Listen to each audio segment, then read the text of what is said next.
भैला वो करे इशारा, आए मांगे वो होली के बहाना, होली के बहाना माते हवे वो आज भौजी तोरे बहिनी मटे मटी माते हवे वो आज भौजी तोरे बहिनी मटे मटी चल हाँ भौजी तोरे बहिनी मटे मटी चल हाँ भौजी तोरे बहिनी मटे मटी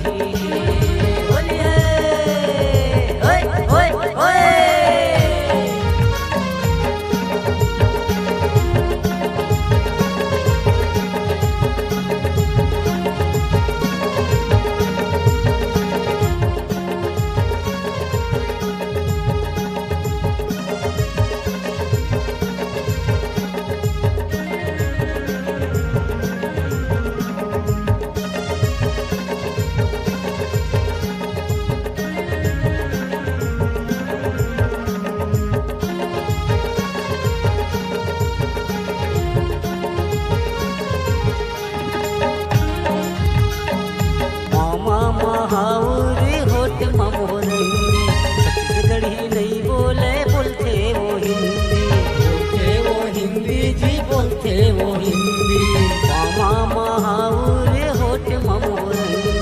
छत्तीसगढ़ी नहीं बोले बोलते वो हिंदी जी बोलते वो हिंदी चूड़ी पहिरा हूँ मैं आज भौजी तोरे बहिनी मटे मटी चूड़ी पहिरा हूँ मैं आज भौजी तोरे बहिनी मटे मटी चल हाँ भौजी तोरे बहिनी मटे मटी अरे हाँ भौजी तोरे बहिनी मटे मटी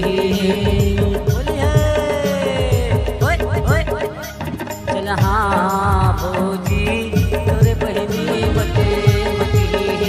अरे हाँ तोरे बहिनी मटे मटी ओ तोरे बहिनी मटे मटी है भौजी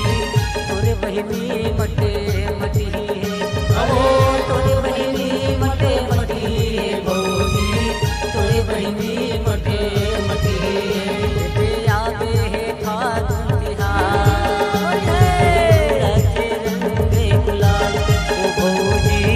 तोरे बहिनी मटे तोरे बहिनी मटे मटी तोरे बहिनी मटे मटी तोरे बहिनी मटे